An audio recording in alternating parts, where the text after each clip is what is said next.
이 감사하는 자라는 별명을 얻기 위해서는 우리가 거기에 해당되는 삶을 살아야 되지 않겠어요? 몇 가지 말씀드립니다. 첫 번째, 감사하는 자가 되는 것은 주님을 본받아 사는 것입니다. 우리 성도들은 범사에 살면서 우리를 구원해 주신 예수님을 본받고 예수님을 닮아가야만 합니다. 오늘 바울이 이런 말을 했습니다. 본문 15절 상반절에서 골로새 성도들에게 편지하면서 그리스도의 평강이 너희 마음을 주장하게 하라. 한번 생각해 봤어요. 그리스도의 평강이 어떤 것일까? 여러분, 예수님이 살아온 모습을 쭉 보니까 예수님께서 초조해하신 적도 없고 두려워하신 적도 없고 불안해하신 적도 없고 어떤 일을 만나도 주님은 항상 평안을 누리고 사셨어요. 그 평안을 우리 마음속에 받아서 그리스도의 평강이 너희 마음을 주장하게 하라. 이 말은 예수님의 평강을 본받아라 하는 얘기죠. 여러분, 무엇보다 우리 주님을 본받아 살아서 감사하는 자가 되고 평강을 얻는 자가 될 수 있기를 간절히 바랍니다. 예수님의 삶은 어떤 삶이었습니까? 하나님이 하늘보좌를 버리고 이 땅에 오신, 자기를 낮추신 삶이었는데 예수님이 이 땅에 오셔서 사는 동안에 십자가를 질 것을 미리 아셨고, 그리고 예수님의 삶은 무슨 인생이었느냐? 명백하고 뚜렷한 시한부 인생을 사셨어요. 여러분이 인생을 살아가면서 내가 언제 죽을지를 안다면 굉장히 여러분 당황하지 않겠습니까? 그래서 우리 무서운 병에 걸려서 사형 선고를 받으면 사람이 미리 죽어요. 미리. 나는 이제 죽었어. 근데 예수님은 자기가 언제 죽어야 할 것을 분명히 아셨어요. 시한부 인생인 것이 뚜렷한, 나는 십자가를 져야 한다를 아시는 주님이 그 삶의 모습을 보니까 불안해한 적도 없고 불평한 적도 없고 초조해한 적도 없고 그 무거운 짐을 벗고자 하는 적도 없었어요. 겟세마네 동산에서 하나님 앞에 몸부림치면서 이 잔을 내게서 지나가게 해달라고 기도하신 것, 그 순간도 주님은 평강을 누리면서 기도하셨고, 그 기도의 결과로 십자가를 져야 하는 것이 분명해졌을 때 예수님이 아주 담담하고 단호하게 십자가를 향해서 한 걸음 한 걸음 나가시는 삶을 산 줄로 압니다. 여러분, 예수님을 본받읍시다. 솔직히 말해서 저도 여러분도 시한부 인생이지 않습니까? 우리 주님을 본받아서 평강을 누리고 사는 감사하는 자가 될 수 있기를 간절히 바랍니다. 예수님이 살아온 모습을 그린 책이 복음서죠.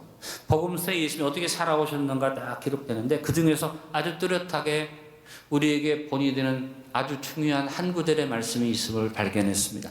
요한복음 13장 1절 한번 같이 읽어봅니다. 6월절 전에 예수께서 자기가 세상을 떠나 아버지께 돌아가실 때가 이른 줄 아시고 세상에 있는 자기 사람들을 사랑하시되 끝까지 사랑하십니다. 세상에 있는 자기 사람들 어떤 사람들이었습니까? 예수님의 제자들 십자가에 못 박히실 때 다 도망가는 사람들. 그 중에서도 가장 주님을 사랑한다는 베드로는 주님을 모른다고 3번이나 부인하는, 주님이 자기를 사랑하는 자들을 놓고 사랑하시는데 그들 중에 예수님을 팔아먹는 가룟 유다도 있었어요. 그러나 주님은 그들을 향해서 마음의 평강을 잃지 않으시고 끝까지 그들을 사랑해 주셨어요. 여러분, 우리 주님을 본받아서 우리의 삶 속에 주님이 나에게 주신 내 주변의 모든 사람과 내 모든 삶을 평강의 마음으로 바라보고 끝까지 사랑하는, 결국 감사하는 자의 의연한 모습을 갖춘 여러분 되어주시기를 간절히 바랍니다. 여러분, 오늘 예배에 참석한 여러분 모두에게 그리스도의 평강이 넘치기를 축원합니다. 어떤 고난과 역경 앞에서도 흔들리지 않는 평강이 여러분이기를 축원합니다. 큰 소리로 고백합시다. 주님을 본받아 감사하는 자가 되겠습니다. 두 번째, 감사하는 자가 되는 것은 항상 주님 덕분에 사는 것을 고백하며 사는 것입니다. 여러분, 우리가 하나님 은혜 속에 사는데 무엇보다도 우리가 오늘 말씀의 15절의 하반절에 말했습니다. 너희는 평강을 위하여 한 몸으로 부르심을 받았나니, 오늘 우리가 말씀한 제목, 너희는 감사하는 자가 되라. 여러분, 감사하는 자는 그 입에서 항상 감사가 나와야 되죠. 저하고 여러분이 하나님이 주신 그리스도의 평강을 위해서 한 몸 되는 은혜를 받았으니까 그냥 우리 삶 자체가 감사가 되기 위해서 주님 덕분에 산다는 것을 고백할 수 있게 되기를 간절히 바랍니다. 지나온 날들을 돌아보면서 우리가 주님 덕분에 살아왔습니다라고 고백할 수밖에 없는 것은 뭐냐면, 2020년을 여러분이 살면서 계산해 보면 여러분 나름대로 남은 게 있고 손해본 게 있고 저축한 게 있고 빚진 게 있고 다 있겠지만 그것만이 전부가 아니잖아요. 뭐가 더 큰 것입니까? 따라합니다. 지금까지 오늘까지 살아온 것. 아무리 빚진 사람도 오늘까지 먹고 살았잖아요. 주님 덕분에 살았습니다. 감사하는 여러분 되시길 간절히 바랍니다. 그냥 놓고 봐도 그래요. 그냥 놓고 봐도 우리가 하나님이 거저주신 은혜를 얼마나 많이 누렸는가 한번 생각해 보자는 거죠. 이익이 남고 소유가 늘어나고 창고가 차야만 감사한다면 그건 감사라고 볼 수 없습니다. 이제까지 누렸던 것, 지난 모든 것. 그래서 여러분 한 해를 정리하면서 여러분이 감사하는 자의 고백, 주님 덕분에 살아왔습니다. 이 고백이 있기를 바랍니다. 한번 따라합니다. 주님 덕분에 잘 살아왔습니다. 코로나19 때문에 힘들었습니다 할지 모르지만 여러분 우리 안디옥 교회 감사하게도 코로나19가 그렇게 극성을 부렸어도 우리 교회 성도님들 코로나19에서 다 지켜주셨잖아요. 하나님 앞에 우리가 감사에 마땅하죠. 그래서 지나온 날들을 감사하고 또 하나는 뭐냐? 오늘 내가 생명이 있어 숨 쉬는 것 자체가 감사한 일입니다. 이 자리에 설 수 있음이 감사한 것이고 예배를 드릴 수 있음이 감사한 것이고 그리고 나를 돌아보니까 그래요. 내가 행한 것보다 넘치게 받고 있다는 것이 너무 감사한 거예요. 어제 저녁에 우리 장로님들이 저를 초청하셔서 제 생일이라고 잔치를 해주셨어요. 너무 내가 미안하고 죄송한 건 뭐냐면 내가 한 것이 별로 없는데 이런 사랑을 내가 받는구나 생각하니까 너무너무 감사했어요. 여러분 그래도 67년을 살아온 동안에 하나님이 내 삶의 현장을 지켜주신 것, 나를 붙들어 주신 것이 참 감사해서 무엇이 감사했느냐? 존재하는 것만 해도 감사하다. 오늘 숨을 쉬는 것 감사.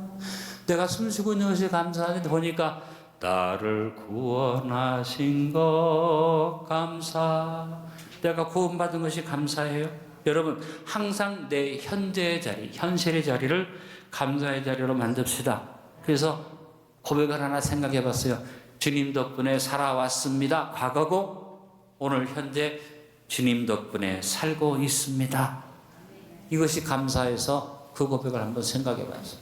그리고 집에 돌아오면서 생각하니까 참 하나님이 너무 감사한 것은 이제까지 주님 덕분에 살아왔고 오늘도 살아 숨쉬는 오늘 현장이 주님 덕분에 사는 것인데 배진기라는 사람의 미래를 보니까 하나님이 다 예비하신 가운데 살고 있다는 겁니다. 할렐루야. 뭐 여러분 영적으로 뭐 하나님이 나를 위해서 예비하신 걸 떠나서 한번 생각해 봤습니다. 내가 오늘 잠을 자고 내일 아침에 딱 눈을 떴을 때 나를 위해서 하나님이 부지런히 준비해가지고 그때부터 주시는 게 아니라 내가 눈을 딱 떴더니 하나님이 또 새로운 날들을 다 준비해 놓고 맞이하게 해주셨다는 거죠. 이것은 모든 사람에게 주어진 똑같은 은혜인데 특별히 예수님 믿고 구원받은 나에게는 하나님이 예비하고 준비한다고 말씀해 주셨잖아요. 고린도전서 2장 9절은 항상 묵상해도 항상 감사가 넘치는 복된 구절이죠. 같이 한번 읽어봅니다. 기록된 바 하나님이 자기를 사랑하는 자들을 위하여 예비하신 모든 것은 눈으로 보지 못하고 귀로 듣지 못하고 사람의 마음으로 생각하지도 못하였다함과 같으니라. 그래서 제가 내 미래를 보니까 어떤 생각이 드느냐 따라합니다. 기가 막히게 놀랍게 상상할 수 없을 만큼 예비되어졌어요. 믿으십니까? 그것을 생각하니까 아하 그렇군요. 주님 덕분에 살아왔고 지금도 주님 덕분에 살고 앞으로 주님 덕분에 살아갈 것입니다. 과거와 현재와 미래가 주님 덕분이라는 말로 내 삶에서 채워질 때 이것이 바로 감사하는 자의 삶이구나. 여러분 저하고 여러분이 과거와 현재와 미래를 고백합시다. 주님 덕분에 살아왔습니다. 지금도 주님 덕분에 살고 있습니다. 앞으로도 주님 덕분에 기가 막힌 축복을 누리며 살 것입니다. 한번 따라합니다. 주님 덕분에 살아왔습니다. 주님 덕분에 숨쉬고 있습니다. 주님 덕분에 기가 막힌 예배하심을 누리며 살 것입니다. 그래서 감사하는 자가 되는 길이 다른 게 아니다. 오늘 주님이 우리에게 주신 평강을 위하여 한 몸으로 부르심 받았으니 감사하는 자가 되자 주님 덕분에 고백하며 사는 저와 여러분 되어줄 수 있기를 바랍니다. 세 번째, 감사한 자 되는 것은 항상 주님을 위하여 살기를 목표 삼고 사는 것입니다. 여러분, 진정한 감사는 뭘까요? 주님을 위해서 사는 것이 진정한 감사입니다. 내가 누군가를 사랑한다면, 내가 누군가를 정말로 그분을 향해서 고맙고 감사한다면 나도 그분을 위해서 살고 그분을 위해서 보답하는 것이 당연한 것 아닙니까? 인생의 삶의 방향이 딱 둘로 나뉘어지는 것 같아요. 하나는 주님을 위하여, 또 하나의 방향은 나를 위하여. 여러분 잘 인생의 방향을 정하고 살 수 있기를 간절히 바랍니다. 특별한 날을 정하고 특별한 예물을 준비하고 특별한 감사를 드리는 것이 중요한 게 아니에요. 여러분의 삶의 기본 방향이 주님을 위하여 서 있기를 간절히 바랍니다. 기도도 많이 합니다. 열심히 봉사하고 헌신합니다. 겉보기에 굉장히 믿음이 좋은 것 같은데 나는 그런데, 다른 사람이 볼 때는 그런데 주님이 보실 때 그 사람의 삶의 방향이 주님을 위하여 있는 게 아니라 자기를 위해서 있는 사람이 있을 수 있습니다. 우리 눈으로 볼 때는 별거 아닌 것 같고 잘 그분이 나타나지 않은 것 같아도 우리 예수님이 보니까 그 사람의 삶의 방향이 주님을 향해 서 있는 사람이 있다는 것입니다. 여러분, 주님을 향하여 주님을 위하여 살 수 있기를 바랍니다. 저는 오늘 헌금 찬양을 한 우리 서주은 자매를 보면서 너무 감사한 것은 뭐냐면 어린 시절부터 우리 교회에서 잘 자라났는데 고맙게도 우리 지훈이가 주님을 향해서 살고 있기 때문에 그 먼 대전에서 주말마다 와서 예배드리고 기회가 되는 대로 반주하고 헌신하고 전혀 생각지 못했는데 그 바쁜 가운데서 가야금을 배우고 연주해가지고 여러분 앞에서 그 가야금을 연주하기 위해서 얼마나 애를 쓰고 연습을 했겠어요. 얼마나 감사합니까? 주님을 위해서 사는 삶, 그것이 바로 감사하는 자의 삶인 줄로 믿습니다. 여러분, 오늘 추수감사절에 여러분이 삶의 방향을 잘 살펴보시길 간절히 바랍니다. 오늘 16절에 뭐라고 말합니까? 그리스도의 말씀이 너희에게 풍성히 거하여 모든 지혜로 피차 가르침에 권면하고 시와 찬송과 신령한 노래를 부르며 감사하는 마음으로 하나님을 찬양.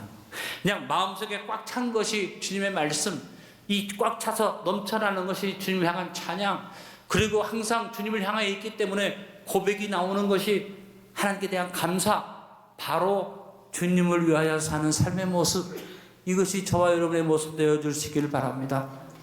자기 마음대로 자기 생각대로 살다가 꽉 차 있는 것은 자기 욕심만 차 있다가 어려울 때야 주여 하고 말하는 우리가 되지 않기를 바랍니다. 우리 일상의 삶이 늘 주님을 위하여 사는 삶이 될 수 있기를 바랍니다. 주님의 말씀이 내 안에 풍성히 거하여 언제나 주님을 향하여 있기 때문에 주님 주는 말씀이 내 안에 넘쳐나고 주님을 향해서 내 화답의 감사와 찬송이 넘쳐나는 삶, 바로 어떤 삶입니까? 고린도전서 10장 31절의 삶인 줄 압니다. 큰 소리로 이 말씀을 읽어봅니다. 그런즉 너희가 먹든지 마시든지 무엇을 하든지 다 하나님의 영광을 위하여 하라. 특별한 일, 놀라운 일이 아닙니다. 따라합니다. 먹든지 마시든지. 이게 무슨 말입니까? 일상의 삶에서, 작은 삶 속에서 네 삶의 방향이 주를 위하여 서 있는, 나를 위해 서 있는, 세상의 탐욕적인 삶을 따라가지 않고 주를 위하여 서 있는 저와 여러분 되어지기를 바랍니다. 그래서 내 눈이 항상 열려져서 주님을 보게, 주님이 축복해 주시고 주님을 범사에 바라보면서 신령한 노래 부르고 감사하는 마음이 꽉 차서 하나님께 감사하는 삶, 주님을 위하여 사는 삶이 저와 여러분의 삶이 되어지기를 간절히 바랍니다. 마지막 네 번째, 하나 더, 감사하는 자가 되는 것은 항상 주님 먼저의 삶의 우선순위를 두고 사는 것입니다. 우리 일상의 삶의 범사에 우선순위가 있는데 주님 먼저 우선순위를 두게 될 수 있기를 바랍니다. 오늘 17절의 교훈에 뭐라고 말합니까? 무엇을 하든지 먼저, 무엇을 제일 먼저 말이나 일이나 예수 이름으로 하고, 우리가 말이나 일이나 먼저 앞세울 것은 예수님의 이름, 그리고 그를 힘입어 하나님 아버지께 감사하라. 주님 먼저의 삶이 우리 삶 속에서 이루어지기를 간절히 바랍니다.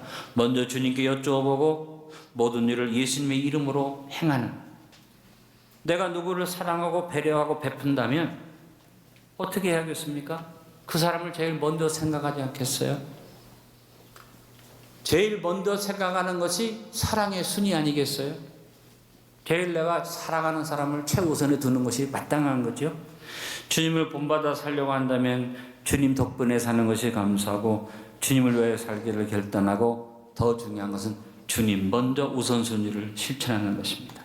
우리가 시간이나 물질이나 우리의 삶의 범사에서 주님의 것을 먼저 계산하고 주님의 것을 먼저 앞세워야지 됩니다. 여러분이 주님 앞에 제일 먼저 주님을 인정하고 주님의 것을 인정하고 주님의 우선순위를 두는 것이 뭡니까? 11조의 삶입니다. 내 삶에서 10분의 1을 먼저 떼어놓고, 이건 하나님의 것으로 먼저 인정해서 따로 떼어놓고 나머지를 행하는 사람은 돈뿐이 아니라 모든 것에 주님 먼저를 실천하는 사람이 되는 것입니다. 액수를 말하는 게 아니고, 여러분 삶에서 무슨 금액을 말하는 게 아니라, 어떤 분들은 11조를 가지고 시비하는 분들이 있는데 그분들하고 내 말도 하고 싶지 않아요. 이 변명한 것, 그것은 그 사람들이 하나님이 최우선이 아니기 때문에 그런 말을 하는 겁니다. 뭐 지금 와서 구약이었다 신약이었다 말할 것도 없습니다. 하나님이 분명히 말씀하셨습니다. 하나님의 것을 인정하는, 주님 먼저를 인정하는 여러분 될 수 있기를 바랍니다. 그래서 여러분이 다른 건 몰라도 여러분 자녀에게 11조의 삶을 꼭 가르치시길 바라고, 여러분이 어떤 일이 있어도 주님 먼저 계산하는 삶을 누리기를 간절히 바랍니다. 제가 추수감사절을 눈앞에 두고 10월 달에 딱 들어오면서 여러분에게 먼저 추수감사를 미리 준비하라는 얘기 있습니다. 여러분, 하나님께 드리는 일은 먼저 준비해서 떼어놓지 않으면 우리가 할 수 없습니다.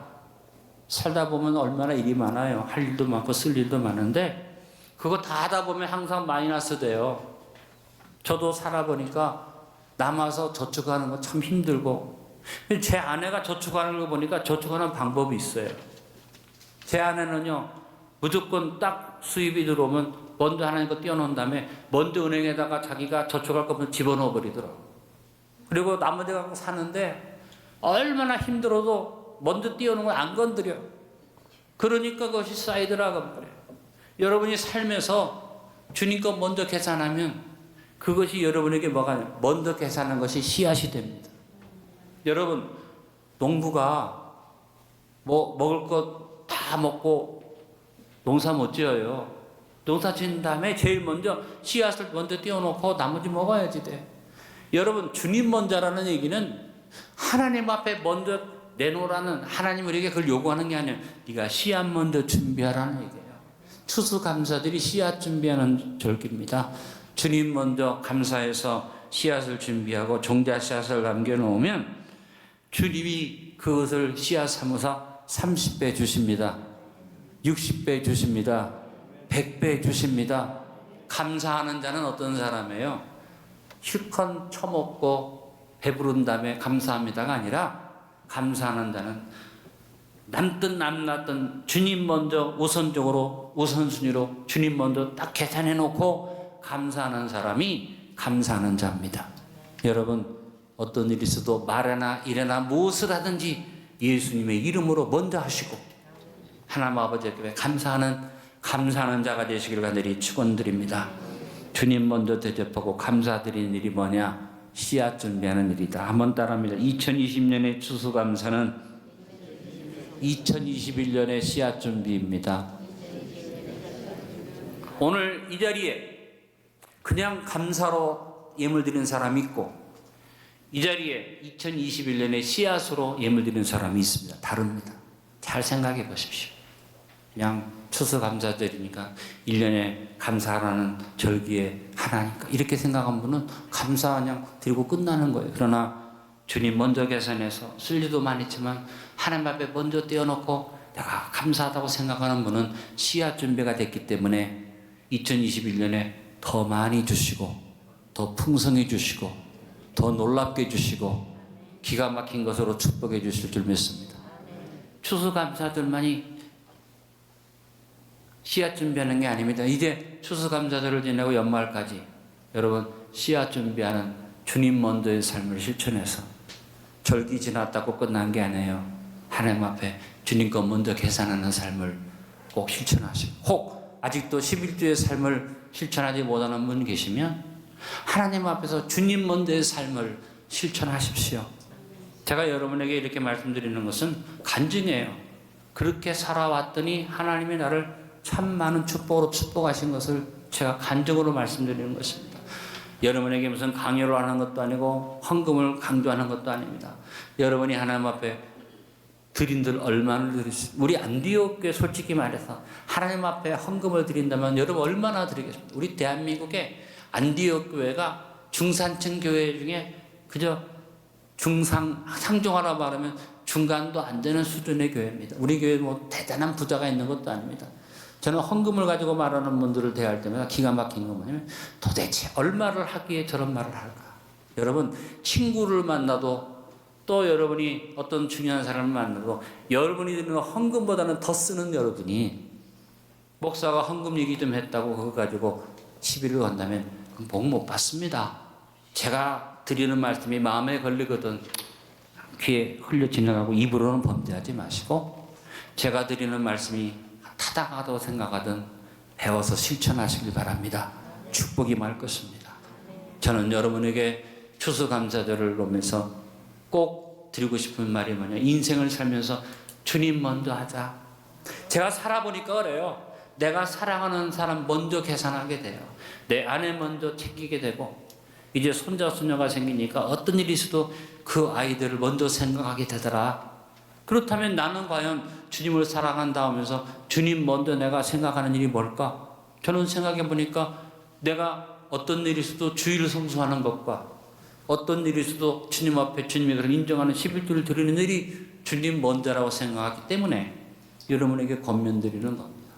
오늘 말씀에 결론을 맺습니다. 2020년 추수감사절을 맞아 한 해 동안 주님을 본받아 살아왔음을 확인하고 주님 덕분에 살아왔음을 감사드리고 계속해서 주님의 살기로 다시 한번 다짐하면서 감사의 삶이 항상 자리잡게 하여 주님 먼저를 앞세우고 삶으로 언제나 씨앗 준비의 삶을 사는 지혜자가 되기를 바랍니다.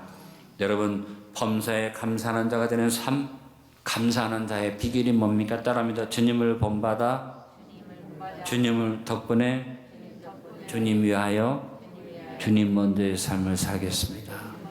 여러분이 기억하기 좋으라고 제가 정리를 주님 덕분에 주님 위하여 주님 본받아 주님 먼저의 삶을 실천할 때 하나님 우리에게 축복하시고 함께 하시고 오늘을 부어주실 줄 믿습니다. 아버지 추수감사절을 맞아서 우리 모든 성도들이 별명을 얻기를 원합니다. 추수감사절에 주 앞에 서 있는 안디옥 성도들의 별명이 감사하는 자가 되게 하여 주옵소서.